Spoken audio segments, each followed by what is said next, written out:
Glória a Deus. Santo é o nome do Senhor.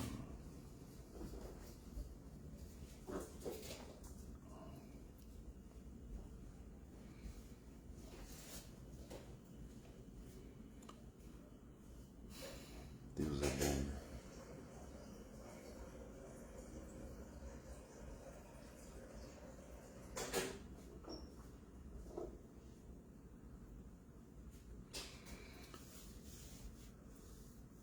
Aleluia, boa noite a todos aí, boa noite Dona Celeste, Dona Nuxa Guedes, Seu Jones, a paz do Senhor, Deus abençoe a tua vida, a tua família, em nome de Jesus, amém? Glória a Deus, o povo está entrando aí. Nós vamos falar hoje à noite vamos continuar falando sobre esse assunto, né, fundamental, que é a ressurreição dos mortos. Nós falamos a semana passada começamos a falar sobre a ressurreição dos mortos, e agora nós vamos falar sobre o destino final, né? Esse assunto ele é muito importante para o intercessor, porque nós temos que alinhar o nosso coração, a nossa oração, com o coração de Deus, com a vontade de Deus. E a vontade de Deus é que todo mundo seja salvo, né? E a gente fala essa expressão, seja salvo, e muitas vezes a gente não entende do que a gente precisa ser salvo, né? Do que a gente precisa ser salvo e ser livre no futuro. Então a palavra de Deus ela vai nos ensinando, né, do que nós precisamos ser salvos, a morte eterna. Então nós vamos falar um pouco sobre o nosso destino final aqui, e vamos implorar para que o Senhor fale conosco, que o Senhor traga a sua revelação, porque só Ele pode nos ensinar, a gente não pode ensinar ninguém, quem nos ensina é o Espírito Santo, é o Senhor, e se nós estivermos abertos para receber, nós vamos receber um ensino. Amém? Então vamos orar. Pai, em nome de Jesus, nós queremos entregar esse tempo no Teu altar, nas Tuas mãos. Imploramos a misericórdia e a graça do Senhor sobre nós, Pai. Perdoa os nossos pecados, perdoa as nossas palavras, perdoa os nossos pensamentos, inclinações, perdoa tudo aquilo que nós fizemos, falamos, pensamos. Perdoa, Senhor. Nos lava com o sangue do Cordeiro, nos purifica completamente. Senhor, coloca sobre nós a Tua palavra, a Tua revelação. O Teu Espírito tem liberdade de agir dentro de nós, de trazer refrigério, libertação, conhecimento e cura, Senhor. Em nome de Jesus, eu entrego esse tempo nas Tuas mãos e eu imploro a Tua presença em cada um de nós, nos nossos corações, na nossa casa e na nossa família, para a glória do Teu nome. Amém, Senhor. Amém, meu querido, minha querida, vamos lá? Nós vamos orar, nós vamos ler aqui um texto da palavra de Deus, né, que está em Daniel, capítulo 12, versículo 2. Daniel 12, versículo 2, diz assim a palavra: muitos dos que dormem no pó da terra ressuscitarão, uns para a vida eterna, e outros para a vergonha e horror eterno. Está escrito lá em Daniel 12, versículo 2.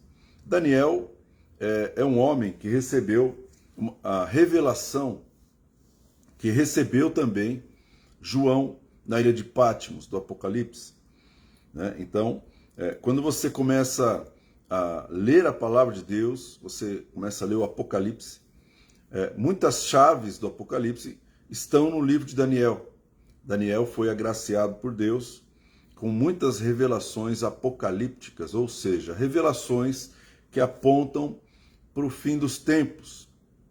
Então a palavra de Deus está dizendo que muitos dos que dormem no pó da terra ressuscitarão. Agora, quando fala de ressurreição, a gente acha que é uma coisa boa. E aqui nós estamos entendendo que a ressurreição vai acontecer para todo mundo, né? Mas nós precisamos compreender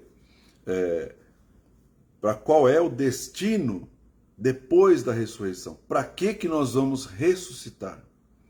Né? Então, existe a ressurreição daqueles que vão para a vida eterna e outros que serão ressuscitados. Todos nós ressuscitaremos.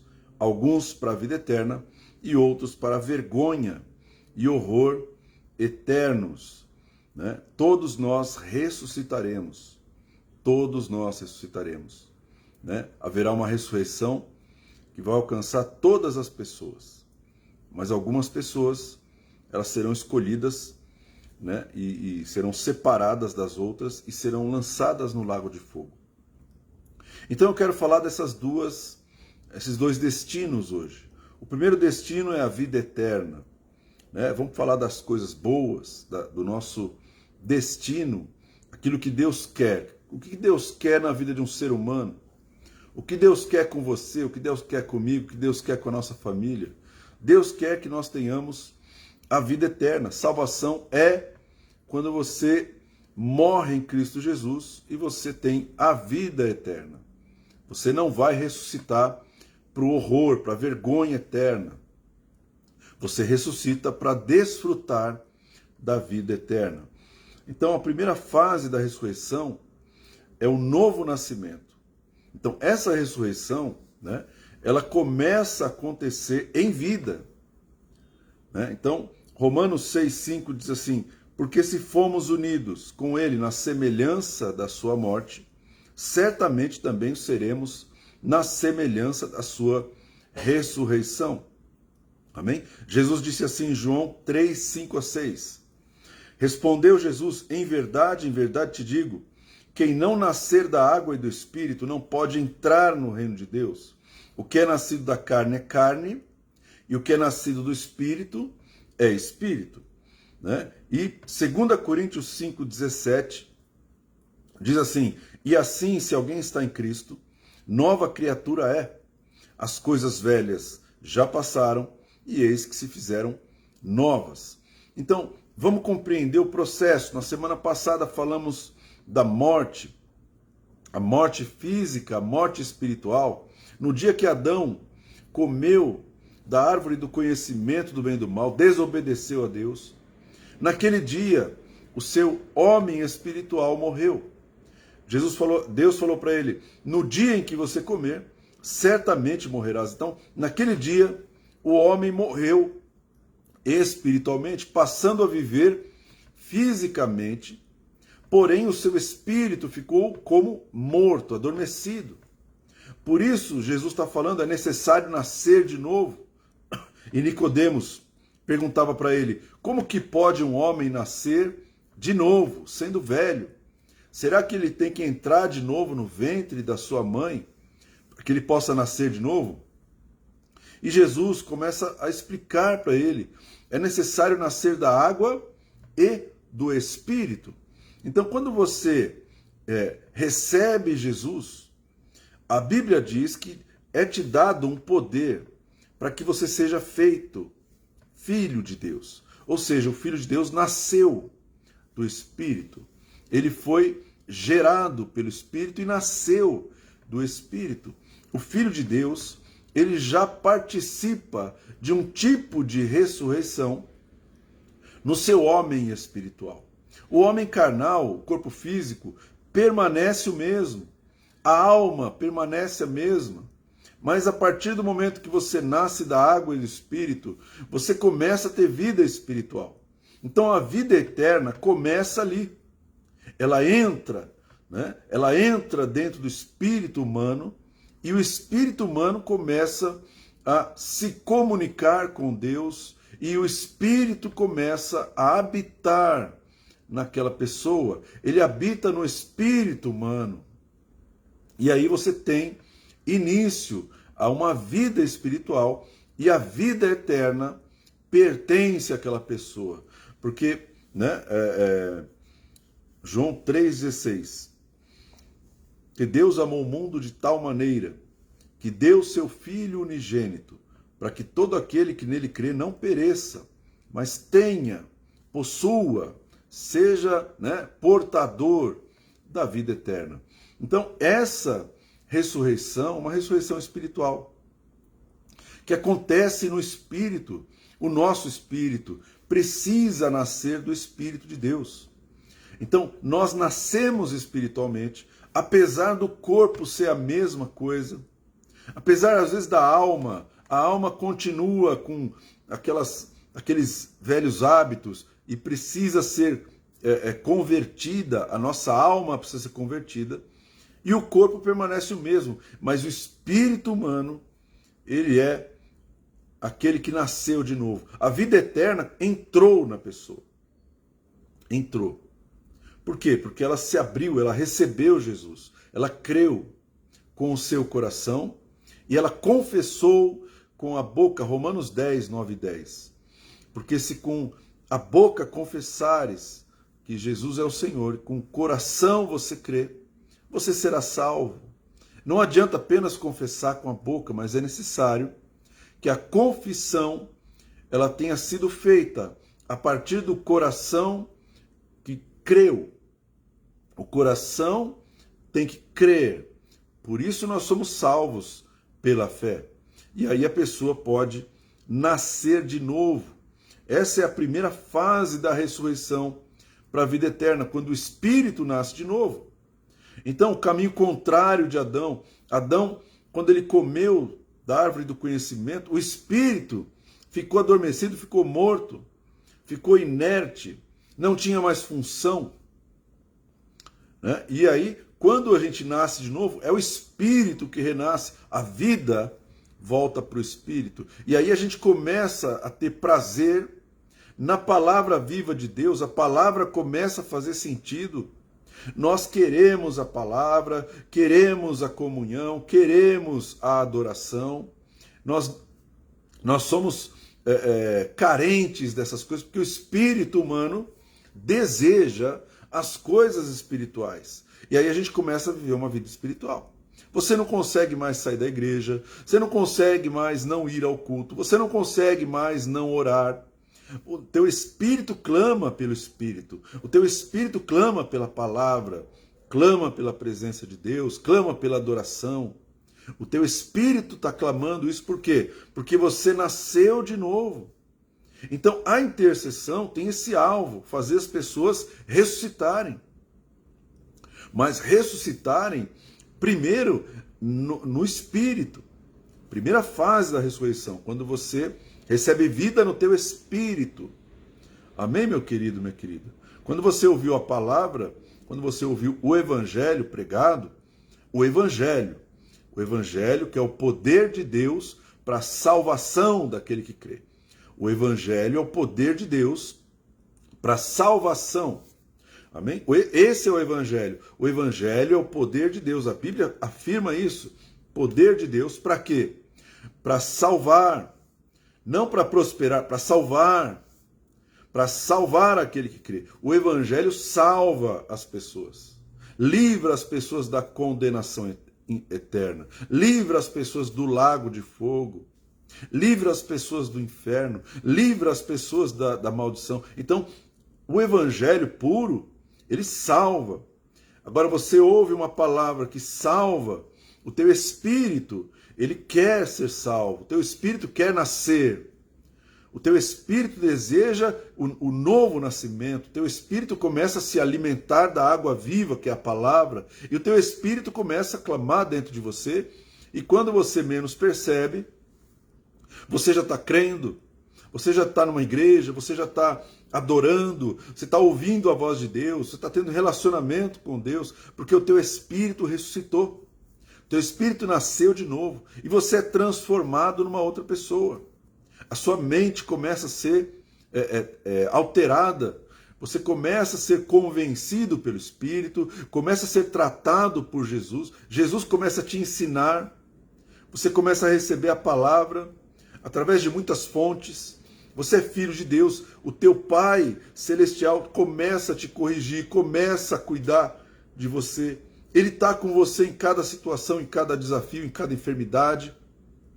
Te livra dos pecados. O teu espírito ressuscitou. Isso vai transformando de dentro para fora.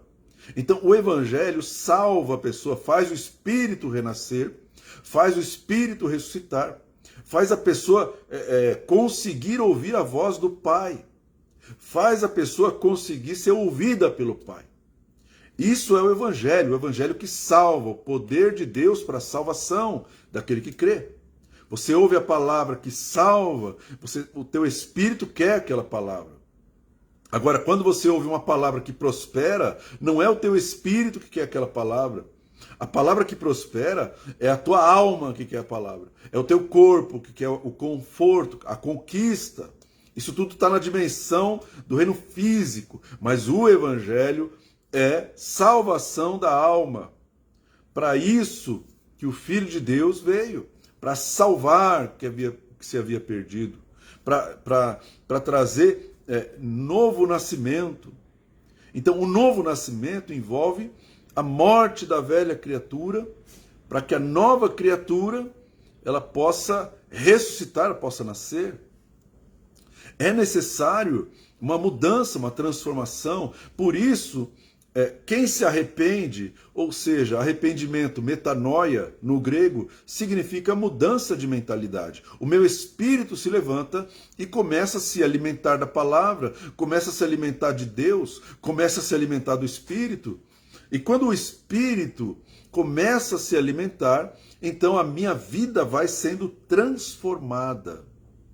A minha vida vai sendo transformada. É um processo de santificação. Esse processo, ele é um processo que leva tempo. Não é instantâneo. O que acontece instantaneamente é que o Espírito nasceu de novo. E é necessário que o Espírito seja alimentado pela palavra de Deus, pelo ensino da palavra de Deus. Mas o Evangelho é o primeiro passo, a primeira fase da ressurreição dos mortos. A primeira fase da ressurreição é quando o teu Espírito nasceu de novo. Amém? Louvado seja o nome do Senhor. Isso é tremendo, irmão. Isso é um fundamento tremendo. A gente precisa sempre colocar o capacete da salvação. O capacete é da salvação. Então, meus pensamentos, a minha mente, ela tem que estar fundamentada na salvação. Porque o que é físico, o que é desse mundo, vai passar. O que é dessa terra é temporário, vai se deteriorar. Mas a minha alma é eterna. O meu espírito é eterno. Eu preciso salvar a minha alma, eu preciso salvar a minha alma do lago de fogo. Né? Isso é mais importante do que a minha casa, a minha carreira, do que as minhas propriedades, do que o dinheiro, do que as conquistas, as realizações nessa terra. Isso é muito mais importante, não dá para comparar. Não dá para comparar. Por isso ele fala, você precisa colocar o capacete da salvação. O capacete da salvação vai manter a sua mente focada em ressuscitar. Meu alvo de vida é a ressurreição dos mortos para a vida eterna. Eu quero ressuscitar para a vida eterna. Então, eu preciso alimentar o meu espírito para que eu possa ser achado, aprovado diante de Deus e não ser lançado no lago de fogo. Esse é meu alvo de vida, esse é meu propósito de vida. Fugir do pecado, não me contaminar, ouvir o Espírito Santo, ser conduzido por ele, ser guiado por ele. O Espírito Santo, ele vem habitar no espírito humano quando o espírito humano ressuscita. É uma outra pessoa que entrou. Já tem uma outra pessoa dentro de nós que é o Espírito de Deus. O Espírito de Deus é uma outra pessoa. É uma outra pessoa, ele pode falar, ele pode corrigir, ele pode ensinar. A unção, a Bíblia diz que a unção que está dentro de nós nos ensina. Então, um espírito que ressuscitou, um espírito humano que ressuscitou, ele ouve o Espírito de Deus, ele caminha pelo Espírito de Deus, se alimenta pela palavra de Deus, ele ouve a palavra de Deus, ele recebe a revelação de Deus. Ele não é um espírito que está só no natural, que fica impressionado com várias coisas. Não, ele só se satisfaz com a vida de Deus, com a vida zoe de Deus. Ele só se satisfaz com aquilo que vem da parte de Deus. Ele rejeita o que é da carne, rejeita a reputação, rejeita o sucesso, rejeita as coisas que vão agradar a carne, para que ele possa agradar o Espírito. Então ele começa a clamar. Por isso existe uma guerra dentro de nós. A guerra interior é o espírito humano contra a carne humana. O teu espírito quer a palavra, o teu espírito quer a oração, o teu espírito quer a adoração, o teu espírito quer Deus, o teu espírito quer Jesus, o teu espírito quer o Espírito Santo. Isso é o espírito. Você tem um espírito aí que foi ressuscitado. E ali no teu espírito se uniu o Espírito de Deus. O Espírito de Deus está dentro de você. Amém? E qual é a função básica do Espírito de Deus? Te conduzir a toda a verdade. O Espírito de Deus vai te conduzir a toda a verdade. Quem entrou na tua vida não é uma pessoa, não é uma religião, não é uma igreja. Quem entrou na tua vida é o Espírito de Deus, é o próprio Deus. Você não entrou numa religião. Deus entrou no teu coração. Deus entrou no teu espírito. Foi Ele que entrou em você. O Espírito de Deus entrou em você. Então, quando você caminha nessa terra, quando você pega um ônibus, quando você vai para algum lugar, você está carregando a presença de Deus. Você está carregando o Senhor, porque você já ressuscitou. A presença de Deus está em você. E você está em Cristo. E você é nova criatura. Existe uma identidade espiritual. Essa é a primeira fase da ressurreição. Isso é tremendo, irmão. Isso é tremendo. Então, nós temos que lutar, nós temos que brigar, temos que nos esforçar por manter a nossa vida, né, no altar do Senhor, vivendo no Espírito. Temos que lutar para essas coisas. Esse tem que ser o nosso esforço. O nosso esforço tem que ser pelas coisas espirituais, muito mais do que pelas coisas terrenas. Porque as coisas espirituais não vão acabar, são eternas. Né? A gente tem que lutar para se manter salvo, irmão. Guardar os pensamentos, guardar o coração, porque do coração procedem as saídas da vida. Nós precisamos guardar o nosso espírito. Precisamos guardar a palavra dentro de nós. A palavra de Deus. Então, Tiago fala assim, você tem que receber com mansidão a palavra de Deus, porque a palavra é poderosa para a salvação da sua alma. Então, se eu quero ser salvo, se eu quero ressuscitar para a vida eterna, no final, eu preciso guardar a palavra de Deus, porque a palavra de Deus é que vai me salvar. É a palavra que eu recebo, a palavra, o evangelho que eu recebo, a palavra de Deus que eu recebo, é essa que me salva. É a palavra que vem de Deus.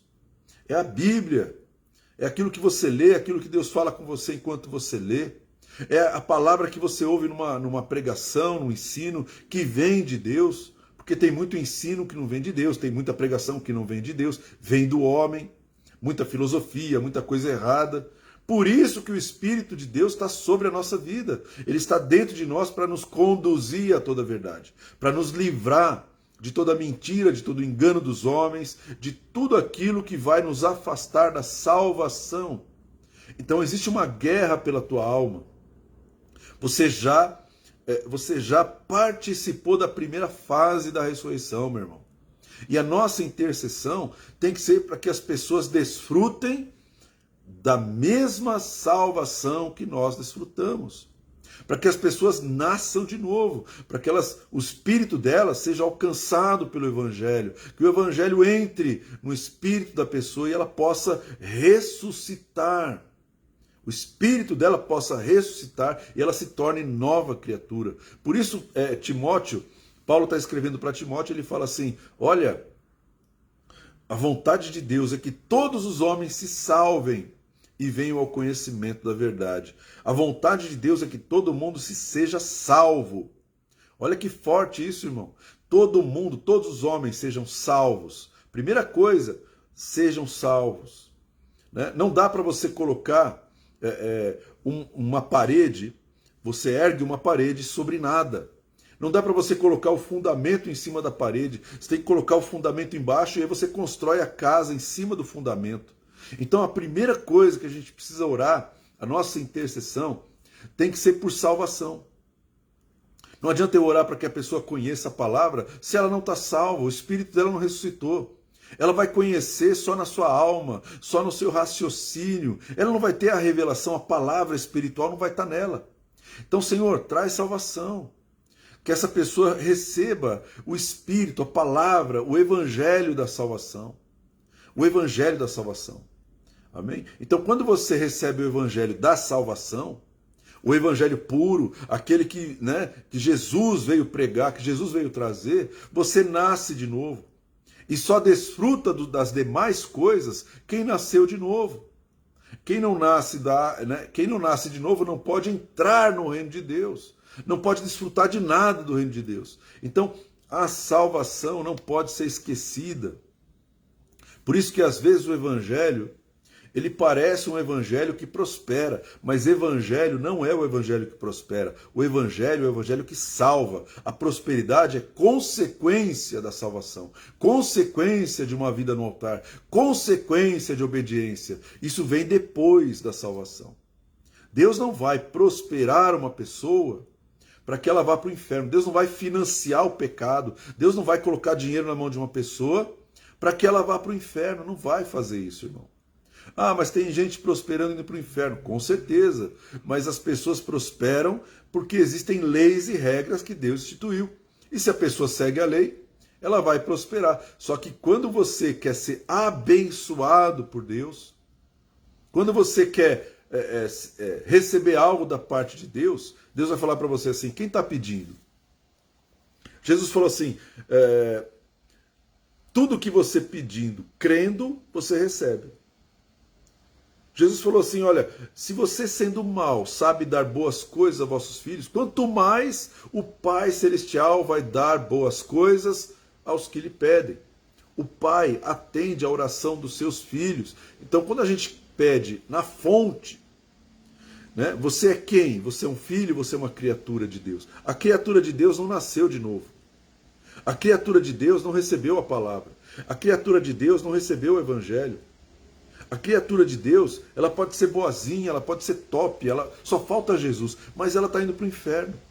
Quando ela ressuscitar, se ela morrer hoje desse jeito, se ela ressuscitar, ela vai para o lago de fogo. Ela não vai para a vida eterna, porque ela não tem a vida eterna.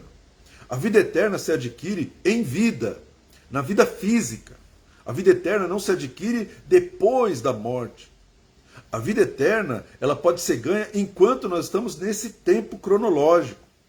Enquanto nós estamos respirando esse ar, estamos morando nessa terra caída. Enquanto nós estamos aqui, nós podemos adquirir a vida eterna. A vida eterna não vai ser adquirida depois da morte. Não vai ser adquirida depois do último suspiro. Nós precisamos adquirir a vida eterna agora. E a nossa oração tem que ser para que as pessoas adquiram vida eterna. Vida eterna. Se uma pessoa prospera, ela conseguiu vida temporária. Se uma pessoa compra casas, carros, empresas, se ela tem dinheiro, viaja, faz um monte de coisa, ela está tendo um estilo de vida que vai acabar. Vai acabar com a morte dela ou vai acabar com a volta de Cristo. Vai acabar, isso não é vida eterna. Isso é vida temporária. São momentos nessa vida que vai gerar uma felicidade momentânea. Vai durar um pouco de tempo, vai ser bom, a pessoa vai ter só coisas boas na vida, vai ser ótimo. Mas a pergunta que não quer calar é: que adianta o homem ganhar o mundo inteiro, mas perder a sua alma, perder a sua vida, ressuscita e vai para o lago de fogo eternamente? Ele está fazendo uma troca terrível. Então, o que é mais importante, irmão? Mais importante é a vida eterna. A gente não pode esquecer disso. Né? Ah, eu posso prosperar, mas desde que eu esteja salvo, desde que eu esteja com o meu capacete da salvação colocado na minha mente. Se o capacete da salvação não estiver colocado na mente, a nossa mente vai estar focada nas coisas dessa vida, pensando que isso é tudo mais importante, mas não é mais importante, irmão. Tudo isso aqui vai acabar.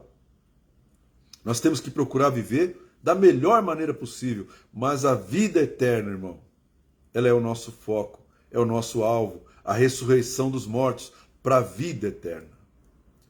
Amém? Louvado seja o nome do Senhor. Né? Então, a segunda fase, a primeira fase é a ressurreição do Espírito. Meu espírito ressuscitou quando eu recebi Jesus, quando eu criei na palavra do Evangelho que salva, quando eu fiz, né, a confissão de fé, quando eu falei, eu declarei, eu recebo Jesus como Senhor, crendo, quando o meu espírito creu, quando a minha alma foi convencida pelo Espírito. Essa é a primeira fase da ressurreição. A segunda fase é a morte física, né? Então, 1 Coríntios 15, 44, 45 diz assim: semeia-se corpo natural, ressuscita corpo espiritual. Se há corpo natural, também há corpo espiritual. Pois assim está escrito: o primeiro homem, Adão, foi feito alma vivente. O último Adão, porém, é espírito vivificante.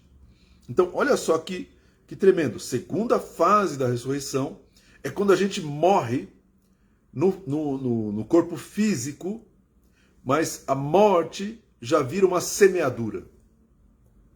Quando a minha morte, a morte do físico, do corpo físico, já se torna uma semeadura.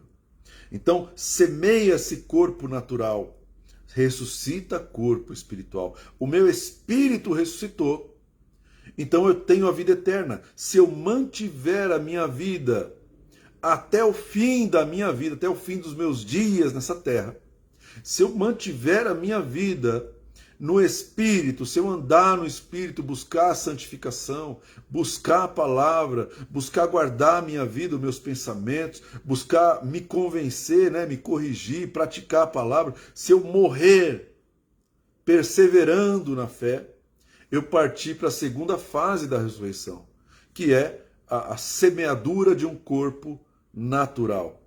Então, uma pessoa que morre naturalmente, que morre fisicamente, mas ela guardou até o fim o evangelho da salvação na sua vida, essa pessoa semeou o corpo natural e vai ressuscitar um corpo espiritual. Olha que tremendo isso, irmão. Então existiu a ressurreição do espírito, o convencimento da alma, e nós vamos passar pela ressurreição física. Então, as duas fases da ressurreição são importantes. Quando uma pessoa morre sem ter o evangelho no seu coração, sem ter buscado a palavra, a santidade, a santificação, sem ter nascido de novo, essa pessoa não está semeando o corpo natural. Ela morreu e a ressurreição vai trazer para ela o destino ruim e não o destino bom. Amém? Então, Romanos capítulo 6, versículo 5 diz: se fomos unidos com ele na semelhança da sua morte, certamente seremos também na semelhança da sua ressurreição. Então, Jesus é o nosso filho mais velho, é o nosso irmão mais velho. É aquele que morreu fisicamente, tomou os nossos pecados sobre si mesmo, sobre o seu corpo físico, sacrificou o seu corpo físico, derramou o seu próprio sangue no nosso lugar. Isso é um processo chamado de substituição. Ele te substituiu. Ele me substituiu. Então, quando ele substitui a minha vida e a tua vida, ele pagou o preço de todo o meu pecado e do seu pecado. Automaticamente, o pecado já foi pago. Eu recebo pela fé o sacrifício do Cordeiro, e quando eu tomo a ceia, eu estou renovando essa confissão de fé, eu estou renovando essa aliança, eu estou anunciando essa morte. A Bíblia fala em Coríntios que eu anuncio a morte do Senhor quando eu tomo a ceia, até que ele venha. Eu estou anunciando o sacrifício do Cordeiro pela minha alma, pela minha salvação. Então eu estou renovando a revelação da salvação. Cada vez que eu tomo a ceia, eu estou renovando essa revelação da salvação. Isso é muito forte. Amém? Então, quando nós somos unidos com ele na semelhança da sua morte, e aí já é outro processo. Jesus fez o processo de substituição, mas eu faço um processo de identificação. Quando eu me torno pequeno Cristo, cristão, quando eu me torno uma pessoa que segue os passos de Jesus, busca viver a vontade de Deus, busca parecer mais com o Pai. Não faço a minha vontade, mas eu faço a vontade de Deus. Quando eu começo a fazer o que Cristo fez, eu estou me identificando com Ele. Eu não posso fazer por Ele o que Ele fez por mim. Eu não posso substituir Jesus. Mas se nós formos unidos com Ele, na semelhança da sua morte, ou seja, eu me identifico com Jesus, eu guardo até o fim a minha confissão de fé, eu guardo o meu coração até o último dia da minha vida. Por isso a palavra de Deus diz: aquele que perseverar até o fim será salvo. Aquele que perseverar até o fim, como Jesus perseverou até o fim, vai ser salvo. Então é necessário perseverar para sermos salvos. E aí a gente passa a semear o corpo físico. E aí é lógico, irmão, o mesmo Espírito que ressuscitou Jesus dentre os mortos, esse mesmo Espírito vai te ressuscitar dentre os mortos. Da mesma maneira que Jesus fez, nós temos que fazer também. Por isso é importante seguir Jesus. O que é seguir Jesus? É andar como ele andou. Tem até um livro chamado Em Seus Passos, o que faria Jesus.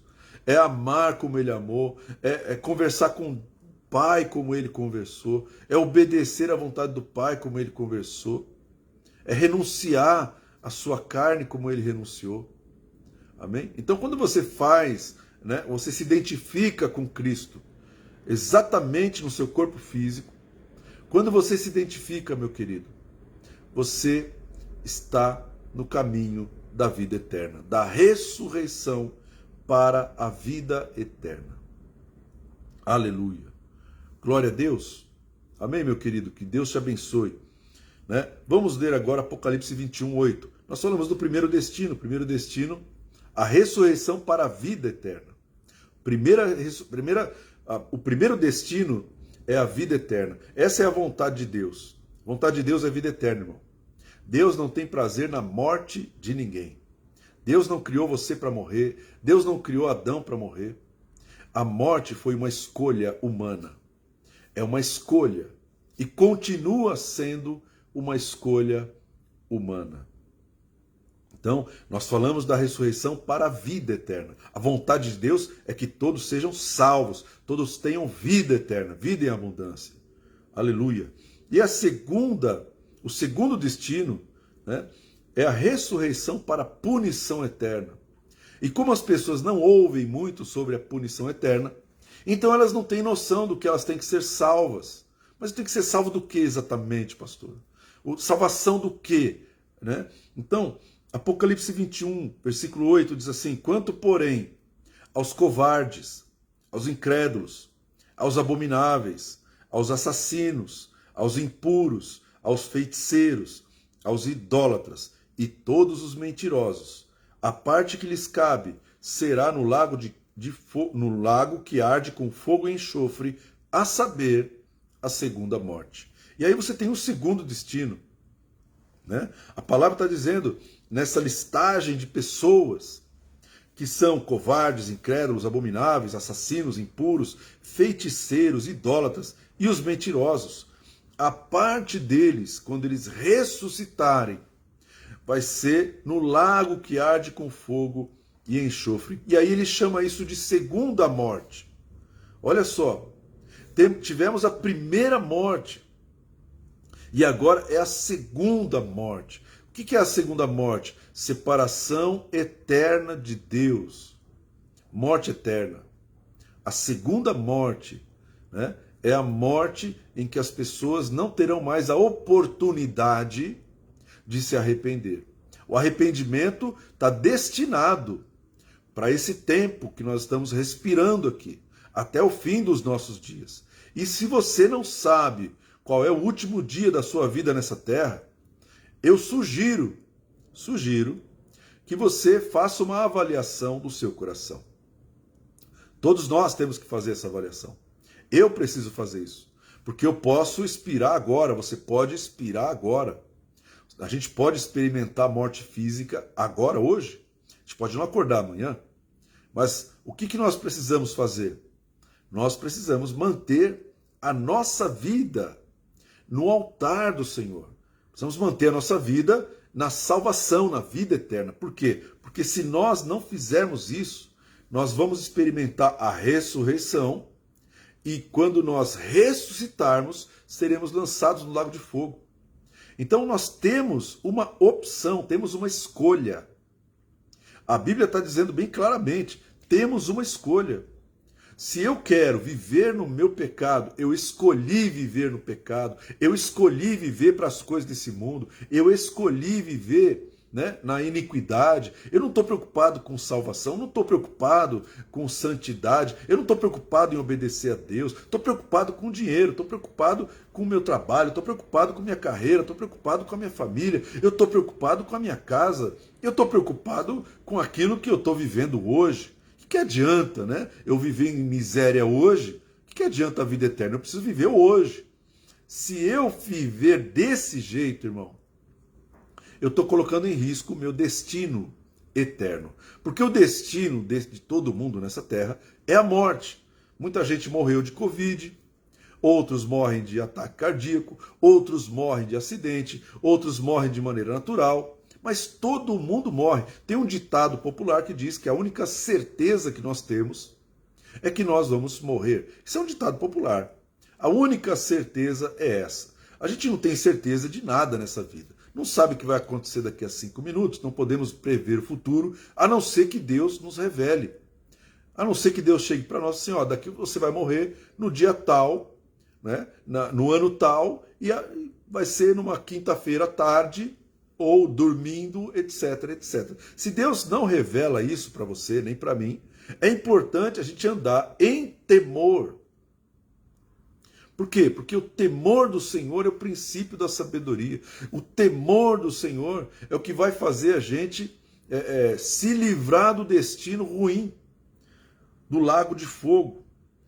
Né? Então, olha só, né, o que está escrito em Marcos 9, 43 e 44, o próprio Jesus ensinando. E se a tua mão te faz tropeçar, corta. Pois é melhor entrares sem a mão na vida eterna, do que tendo 2 mãos, ires para o inferno, para o fogo inextinguível, onde não morre o verme nem o fogo apaga. Jesus está ensinando. Ele está ensinando cada um de nós a manter a nossa salvação. Se a tua mão direita te faz pecar, então você tem que cortar ela. Porque é melhor você entrar sem a mão na vida eterna. Né? É melhor você morrer com uma mão apenas, mas você ter a vida eterna, do que você com as 2 mãos você ir para o fogo do inferno. Então, o que Jesus está dizendo? Está dizendo o seguinte: o que faz você pecar? O que faz você tropeçar? Ele não está falando de pecado, está falando de tropeço. O tropeço leva as pessoas para o inferno. O tropeço leva as pessoas para o inferno. Se a tua mão te faz tropeçar. Tropeçar é diferente de cair. Tropeçar não é cair. Tropeçar é... quando você tropeça, você diminui um pouco a velocidade, sente um pouco de dor, sente um pouco de desconforto, de irritação. Esse é o tropeço. Isso não é a queda. Então, se a tua mão te faz tropeçar, meu irmão, antes que você caia, se aquilo está fazendo você cair, antes que você caia, você tá vendo aonde você está tropicando. Você está assistindo, você é a única pessoa física que sabe aonde a coisa pega. Você é a única pessoa física. Ninguém sabe aonde você tropeça. Tua mulher não sabe, teu marido não sabe, teu filho não sabe, teu pastor não sabe. Ninguém sabe, irmão. É você e Deus. E ele está falando, se a tua mão te faz tropeçar. Ele não está falando assim, ó, se a mão do teu vizinho. Ele está falando, se a tua mão te faz tropeçar. Ele está falando, faz uma autoanálise. E enxerga onde você está tropeçando. Identifica onde está tropeçando. Identifica aquilo que faz você tropeçar. Identifica se é a mão direita, se é o pé direito, se é o olho direito, se é o ouvido esquerdo. O que faz você tropeçar já é um prenúncio do seu destino eterno. O que é o temor de Deus? Eu não quero tropeçar. Eu quero sair do tropeço. Porque antes que eu caia, Eu vou lançar fora da minha vida aquilo que me faz tropeçar. Eu prefiro a vida eterna do que ficar inteiro aqui nesse mundo, nesse tempo. Amém? Então Jesus está falando, você precisa ser radical. Você não pode ser leviano, negligente. Você não pode brincar com tropeços. Não brinque, irmão. Pessoas que te fazem cair, tropeçar. Tem pessoas que fazem as outras pessoas tropeçarem.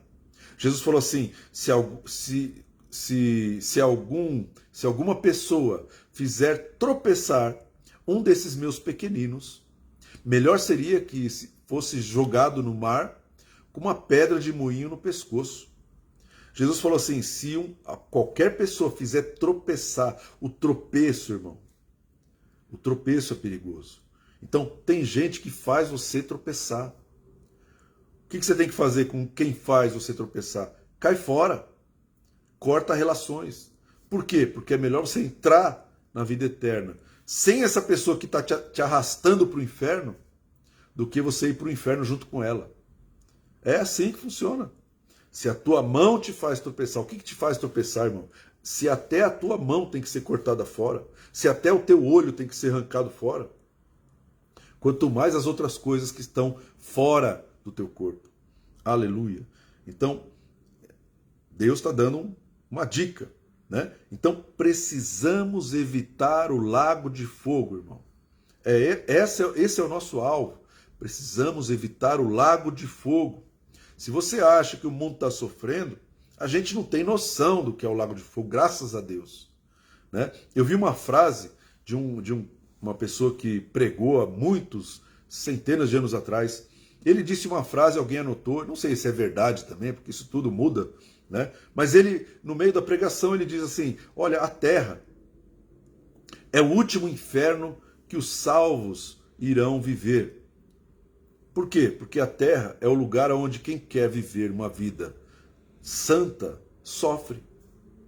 Quem quer viver uma vida reta sofre. Né? Porque aqui o que é certo é errado, o que é errado é certo. Então, quem quer viver de acordo com a vontade de Deus, de acordo com a palavra de Deus, vai sofrer perseguição. Então vira um inferno esse lugar aqui. E é o último céu que o ímpio vai viver. Porque o ímpio está desfrutando do pecado, desfrutando dessa terra que jaz no maligno. O ímpio está desfrutando agora desse céu, mas é o último céu que ele vai desfrutar. Porque quando ele sai dessa terra, ele vai ser lançado no verdadeiro sofrimento. Então, meu querido, medita nessas coisas, né? Olha só o que Jesus disse em Mateus 10, versículo 28. Não temais os que matam o corpo e não podem matar a alma. Não temais aquele que mata o corpo, aqueles que matam o corpo, mas não podem matar a alma. As pessoas, ele está falando dos seres humanos, porque o homem mata o homem. Né? Demônios matam os homens. O diabo veio para roubar, matar e destruir. O diabo mata. Seres humanos também matam. Seres humanos matam seres humanos. Eles acabam com a vida da pessoa.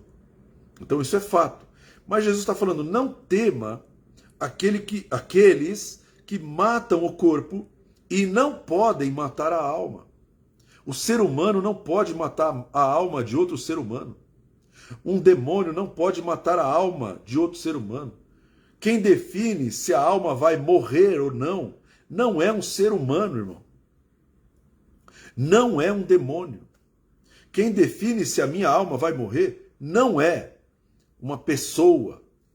Não é.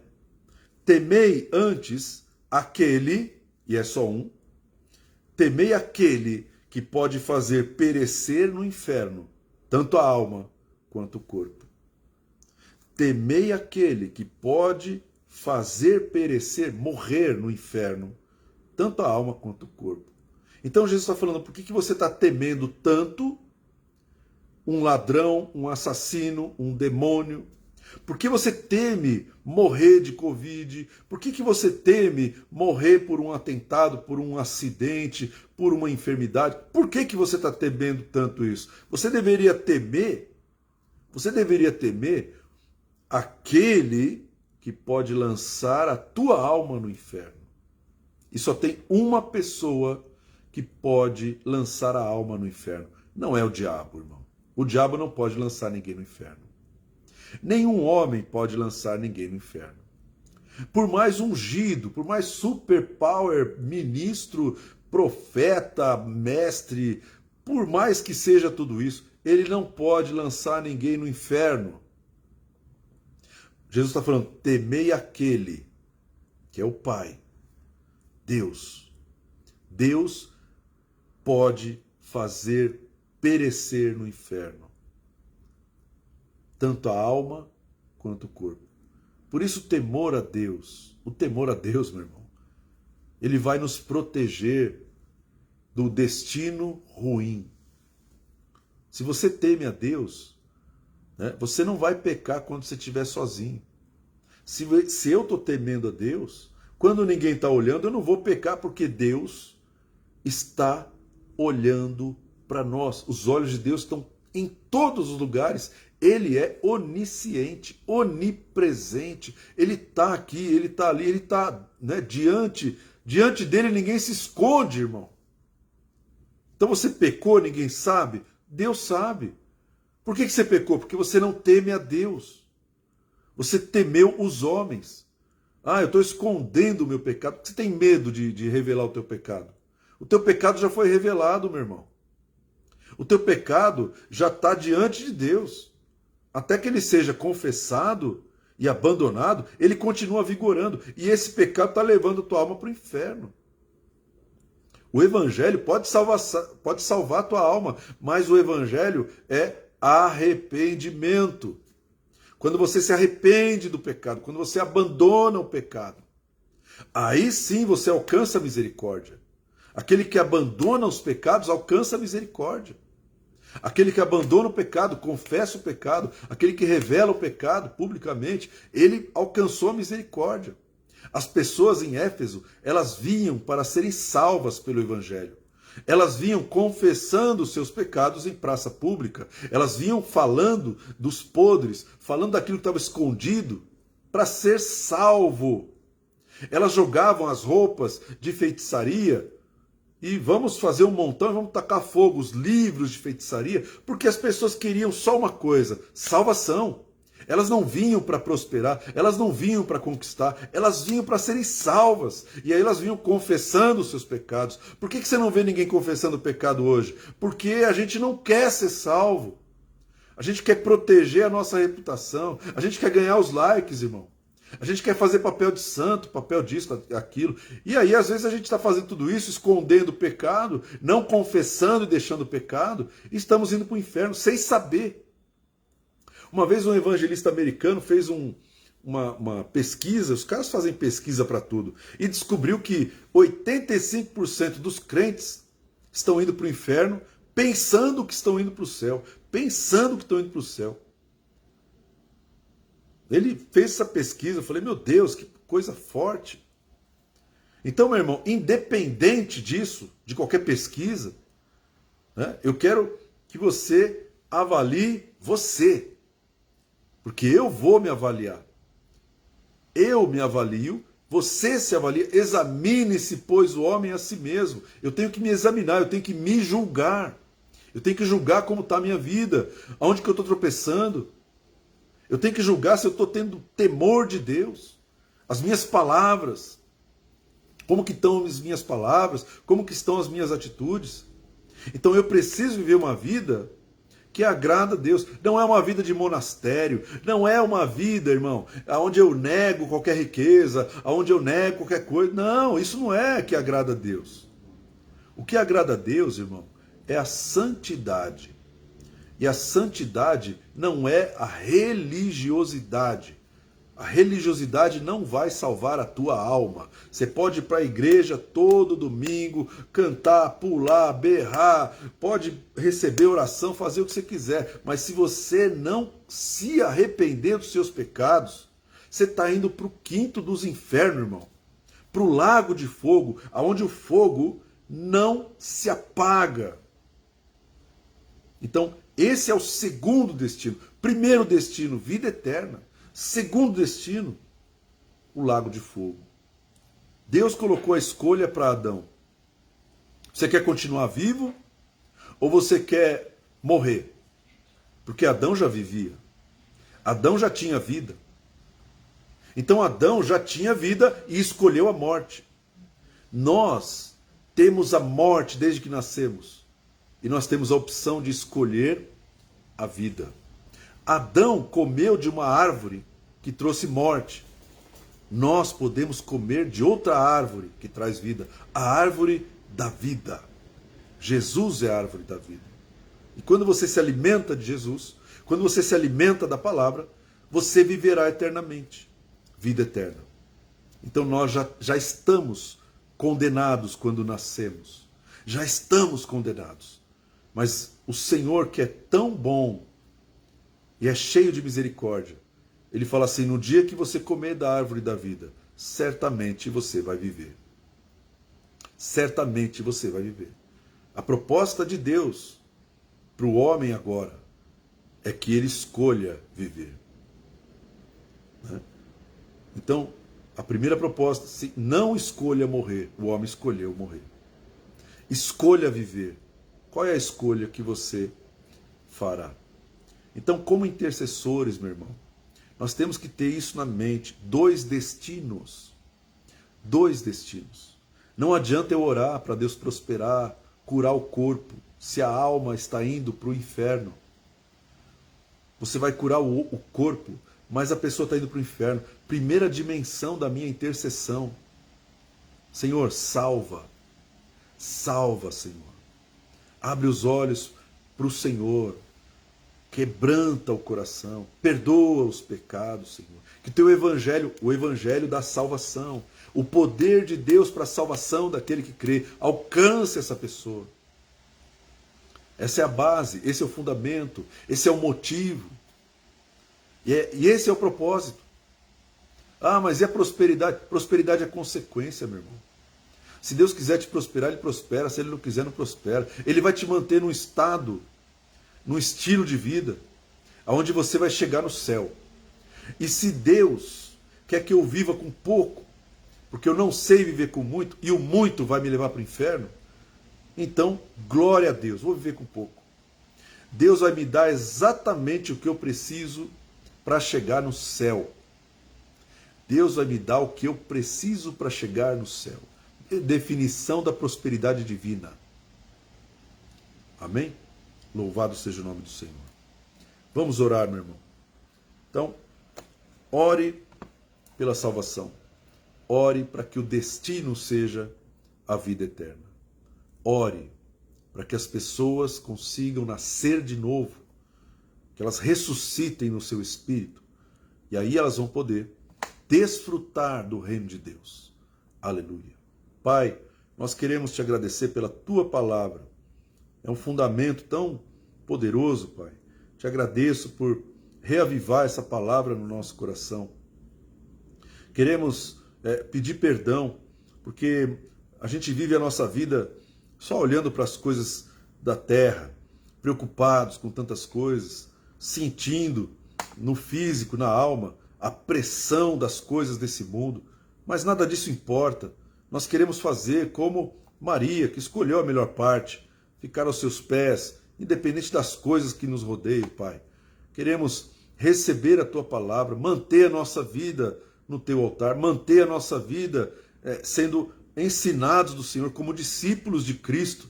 Queremos manter a salvação. Então, Espírito Santo, nos convence, não nos deixe perder a alegria da salvação, devolve a alegria da salvação se nós perdemos, devolve a alegria de ser salvos, devolve a alegria, Pai, de ter o nosso nome escrito no livro da vida. Devolve, Senhor, essa alegria, que nós não tenhamos alegria nas coisas temporárias, mas a nossa alegria esteja no Senhor, a alegria que ninguém pode tirar, ninguém pode tirar.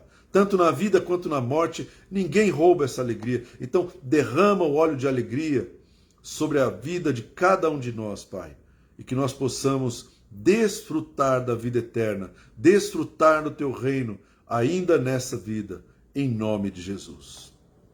Aleluia. Amém, meu querido, minha querida, que Deus te abençoe e te guarde, que Deus faça resplandecer o seu rosto sobre ti, que Ele tenha misericórdia da tua vida, que Ele te dê a paz, aleluia, e que o Senhor te conduza em cada oração que você fizer, pelas pessoas que você for destinado a orar, aleluia. Deus abençoe e até a próxima, em nome de Jesus.